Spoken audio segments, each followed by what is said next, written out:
Step 1. Insert the SD card.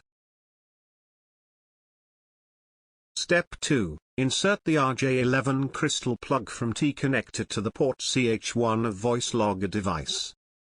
Step 3. Use one RJ11 phone cable's two RJ11 crystal plugs to connect the T connector's one RJ11 slot and one landline phone's RJ11 slot.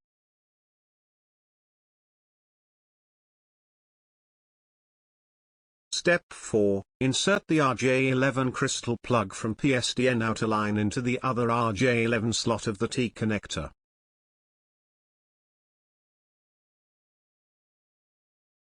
Step 5. Insert the RJ45 network crystal plug from the router into the Voice Logger device.